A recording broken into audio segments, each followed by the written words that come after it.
Aujourd'hui est le 15 du nouveau mois, pourtant je n'ai pas reçu mon salaire du dernier mois. D'autres ont été payés. Pourquoi le gérant refuse-t-il de me payer? J'ai travaillé plus dur que les autres, j'ai fait tout ce qui m'était demandé, j'ai respecté les règles et règlements de l'entreprise, mais le directeur ne m'aimait toujours pas. Elle me détestait sans raison. Elle aime m'humilier. Elle me paie quand elle veut. Parfois, j'ai l'impression que je devrais me détester d'être impuissant. J'aimerais qu'il soit facile de trouver un emploi. J'aimerais avoir quelqu'un vers qui courir quand j'ai besoin d'aide. J'aurais quitté cette humiliation qu'on appelle un travail. Oh Dieu, ôte la haine de mon manager. Elle me détestait tellement, et je n'ai rien fait. Je ne l'ai en aucun cas offensée. Je ne sais pas pourquoi elle me déteste. J'en ai marre qu'elle me déteste sans raison. Je me sens tellement rejeté tout le temps. Le matin, chaque fois que je me souviens que je travaille avec une personne qui me déteste tant, mon cœur sera rempli de douleur, de dépression et de peur. J'ai failli faire une crise cardiaque parce qu'elle me tourmentait le cœur avec sa haine. Oh Dieu, aide-moi à trouver grâce à ses yeux, et rends-la comme moi. Je meurs de dépression. Tu sais, j'ai besoin de ce travail. C'est la source de l'alimentation de ma famille. Je devrais peut-être aller la rencontrer. Mon salaire est le seul espoir que j'ai, pour prendre soin de ma pauvre mère. Ma sœur, c'est ce qui s'est passé. Je ne peux même pas croire qu'il ferait ça. Pourquoi devriez-vous tolérer ce non-sens? Je ne le prendrais pas si c'était moi. Je ne peux accepter de bêtises de personne. Oui, entrez. Excusez-moi, directeur. Oui, qu'est-ce que c'est? Pourquoi es-tu ici? S'il vous plaît, manager, on me fait comprendre que d'autres ont perçu leur salaire. Je n'ai pas vu le mien. C'est pour ça que tu as fait irruption dans mon bureau? Vous ne voyez pas que j'ai un visiteur? Et si d'autres recevaient leur salaire sauf vous? Vas-tu me battre? Je m'excuse pour la gêne occasionnée, mais je devais vous rappeler. Vous ai-je dit que je n'étais pas au courant? Ou tu veux me dire quand te payer? Écoute, je te paierai quand ça me plaira. Sortez maintenant de mon bureau. Je ne veux plus revoir ton visage dans mon bureau, à moins que je ne te demande. J'ai travaillé si dur pour le salaire. Mon salaire est mon seul espoir. J'ai une mère malade à la maison. Je dois prendre soin d'elle. Si vous avez fini de parler, sortez.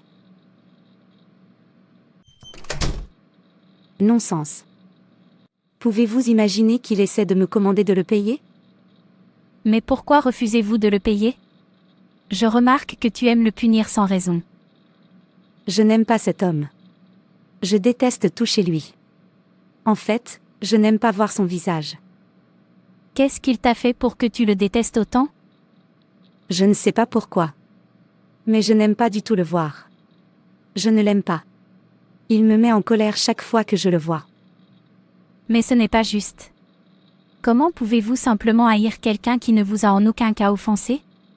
C'est un être humain comme vous, créé à l'image de Dieu, de la même manière que vous avez été créé. Haïr une personne créée à l'image de Dieu sans raison équivaut à haïr Dieu. C'est satanique. Il n'y a que les gens qui sont possédés par des esprits maléfiques qui détestent leurs semblables sans raison. De tels personnages ne sont pas pour les enfants de Dieu. S'il vous plaît, arrêtez. Je ne l'aime pas et rien ne me fera l'aimer. Comment vous sentiriez-vous si quelqu'un vous détestait comme ça, sans que vous l'offensiez? Ne vous sentirez-vous pas rejeté, amertume, déprimé, de la même façon que vous vous sentirez? C'est la même chose qu'il ressent en ce moment. Vous êtes un enfant de Dieu, et Dieu n'est pas connu pour la haine mais pour l'amour. Et c'est le plus grand commandement.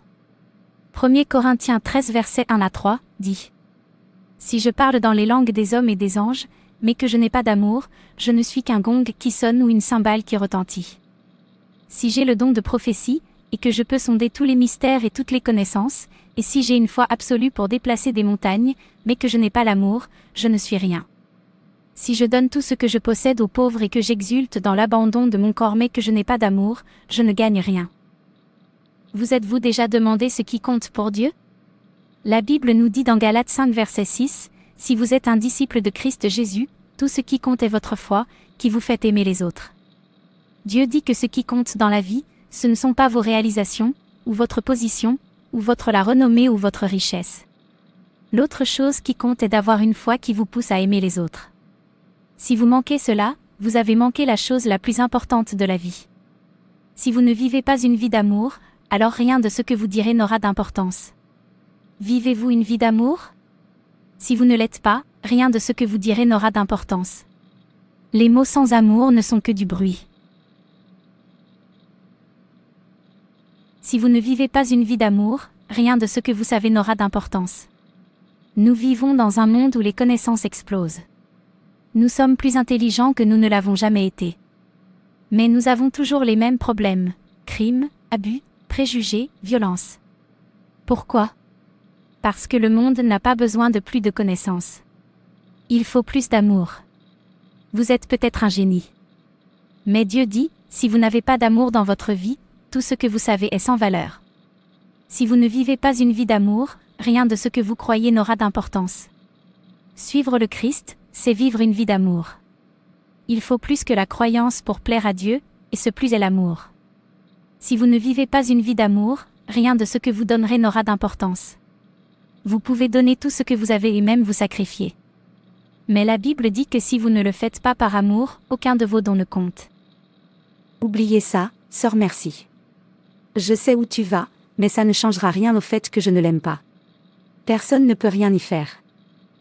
Je suis surpris des gens qui détestent sans cause. Même avec une cause, la Bible dit de ne pas haïr.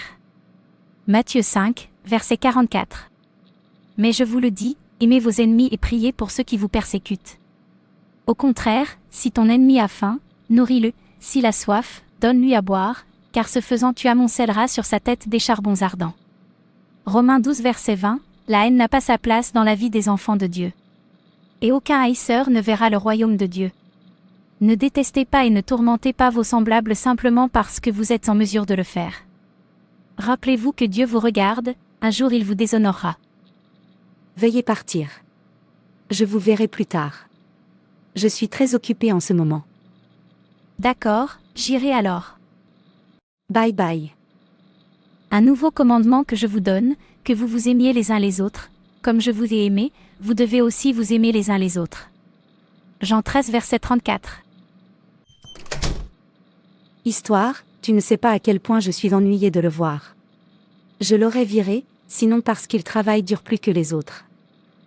Mais pourquoi moi? Pourquoi est-ce qu'elle me déteste autant? J'aimerais pouvoir la supplier de m'aimer. Je me sens vraiment très mal, sachant que mon manager me déteste tellement. Travailler ici, c'est comme travailler en enfer. J'aimerais pouvoir sortir et être libre, mais si je fais ça, qu'adviendra-t-il de moi et de ma mère malade? La souffrance sera pire. Alors je vais le supporter, même si je vis dans la dépression et les tourments. Pierre.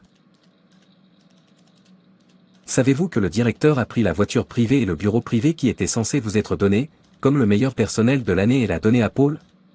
Chaque personne dans cette entreprise, y compris elle, savait très bien que vous êtes le meilleur personnel de cette entreprise.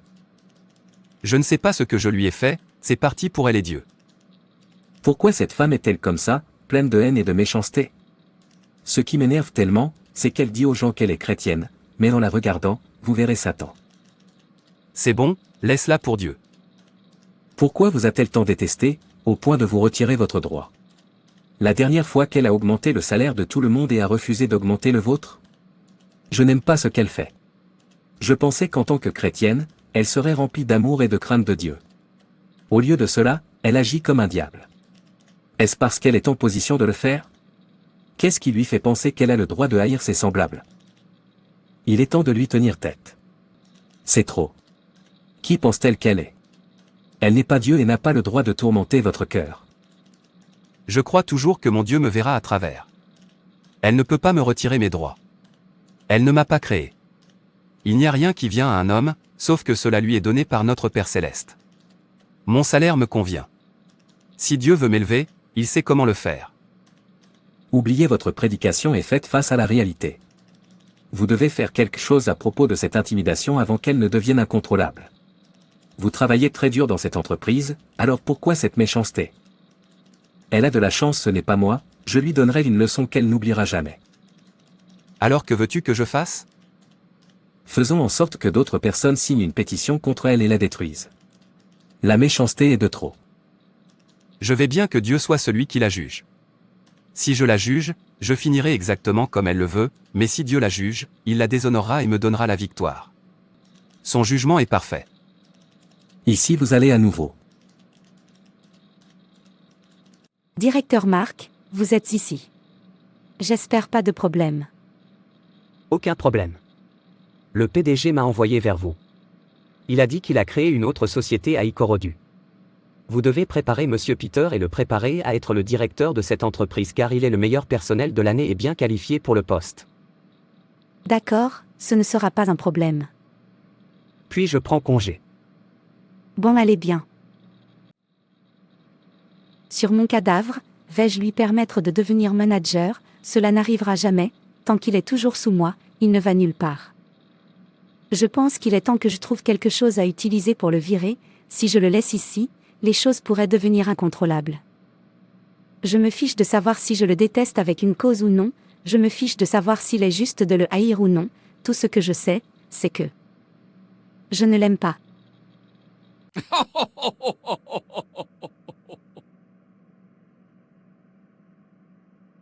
Tu n'as pas besoin d'une raison pour haïr, ma fille. Tu le fais pour moi. Je suis le père de la haine, et tu me ressembles. Vas-y ma fille. Et Peter, ou comment on l'appelait? Où penses-tu aller? Manager, c'est mon heure de fermeture. J'ai fermé pour aujourd'hui. Je vais à la maison. Allez-vous vous remettre au travail? J'ai du travail pour vous, et je veux que vous le fassiez tout de suite. Directeur, s'il vous plaît laissez-le demain. Comme vous pouvez le voir, il est très tard. Toutes les autres personnes sont parties, sauf moi. Est-ce que vous devez me commander ou est-ce que je dois vous commander? Comment osez-vous dire non à un travail destiné à promouvoir cette entreprise? Je vois que vous n'avez pas à cœur l'intérêt de cette entreprise. Manager, vous savez que ce n'est pas vrai. En fait, je fais plus que de mon mieux pour cette entreprise. J'y ai besoin de rentrer à la maison. J'ai une vieille femme à la maison. Je dois m'occuper d'elle. Tu es viré. Je ne veux plus te revoir dans cette société. Directeur, s'il vous plaît ne me faites pas ça. Sortez. Directeur, s'il vous plaît, apportez le travail. Je le ferai. S'il vous plaît, ne me virez pas, directeur. Si vous me virez, je suis fini. Quand sera-t-il pour ma mère malade? Je n'ai plus d'espoir. Ce travail est ce qui nous soutient. Ayez pitié de moi. Je dis que vous êtes viré, maintenant partez avant que j'appelle la sécurité. Mon manager, veuillez m'excuser. Ma mère mourra si je perds ce travail. Sécurité. J'irai. S'il vous plaît, n'appelez pas la sécurité. Non-sens, tu aurais dû rester. Vous voulez être gestionnaire. Viens et laisse-moi voir. Ce dont j'ai peur m'est arrivé. Qu'est-ce que je fais maintenant? Pourquoi suis-je né pour être autant détesté? Ma vie est pleine de douleurs et de tourments. Qu'adviendra-t-il de moi et de ma mère malade? Ce monde est injuste, la méchanceté partout. Les riches continuent d'opprimer les pauvres. Dieu s'il vous plaît, venez à mon secours. Ne permettez pas que je sois couvert de honte. N'est-ce pas Pierre? Enfin, j'ai trouvé Peter. Monsieur Pierre. C'est toi, Larry? Je ne peux pas croire que je te verrai. Dieu est grand. Vous avez beaucoup changé. Je te reconnais à peine. C'est Dieu qui le fait. Dieu a fait briller sa lumière sur moi. Que son nom soit glorifié. Amen. Alors jusqu'où? Je t'ai cherché partout. Je suis très heureux de te voir. Tu fais quoi maintenant? Mon frère, la vie n'est pas du tout juste pour moi. Au moment où je vous parle, je viens de me faire virer. Dieu merci. Dieu a répondu à ma prière. Que veux-tu dire? Mon homme, j'ai besoin de toi. Je vous cherche pour que vous m'aidiez à gérer mon entreprise pendant 2 ans. Je veux aller voir ma famille à l'étranger. Je promets de vous payer généreusement, et quand je reviendrai, je vous aiderai à créer votre propre entreprise. S'il vous plaît, ne dites pas non. Tu es le seul qui puisse me mettre à l'aise là-bas. Est-ce que je suis en train de rêver? S'il vous plaît, réveillez-moi. Dieu, tu as fait ce pour quoi tu es connu. Quand nous pensons que c'est fini, c'est là que tu interviens, merci. Je pensais que tous mes espoirs étaient perdus parce que je travaillais sous une méchante femme, qui me détestait sans raison. Je pensais qu'elle avait ruiné ma vie quand elle m'a viré. Je pensais que j'étais maudit parce qu'elle me détestait sans raison. Je pensais que cette méchante femme m'avait enlevé mon destin, parce qu'elle ne m'avait jamais permis d'exceller. Je pensais qu'elle me détestait. Je ne savais pas qu'elle n'était qu'une aide conçue pour m'aider à localiser mon destin. Sans elle, je ne t'aurais pas rencontré. Personne ne peut vous enlever votre destin parce qu'il est entre les mains de Dieu, pas entre les mains de l'homme. Et Dieu doit utiliser quelqu'un pour le faire parvenir jusqu'à vous. Ce quelqu'un est l'ennemi. Surtout ceux qui vous détestent sans raison. Le moment venu, Dieu les utilisera pour vous livrer votre destin, mais pour eux, ils penseront qu'ils vous ont détruit. Ils ne sauront jamais qu'ils vous aident. C'est pourquoi vous ne devez jamais perdre votre concentration sur Dieu. Alors essuyez vos larmes. Parce que lorsque votre ennemi pense qu'il ou elle vous a détruit, c'est alors que votre destin commencera. C'est qui est Dieu? Tu es grand, ô Dieu.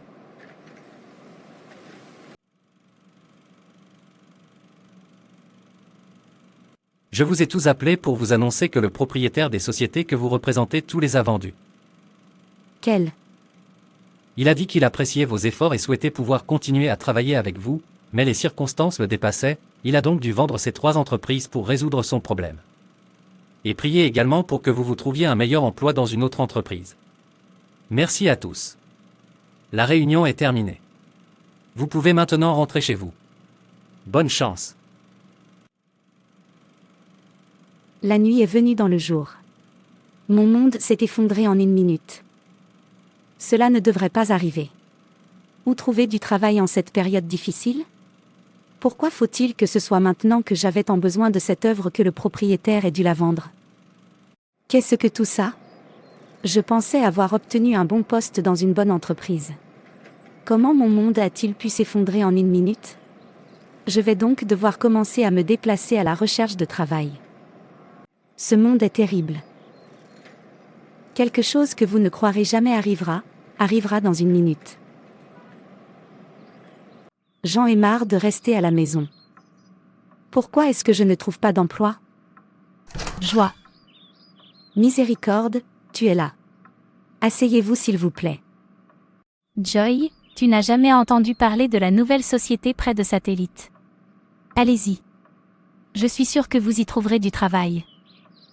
Es-tu sûr que je trouverai du travail là-bas?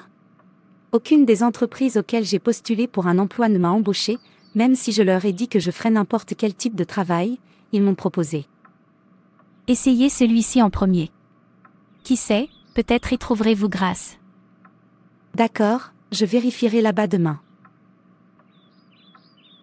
Ô Dieu, aide-moi à trouver grâce à leurs yeux.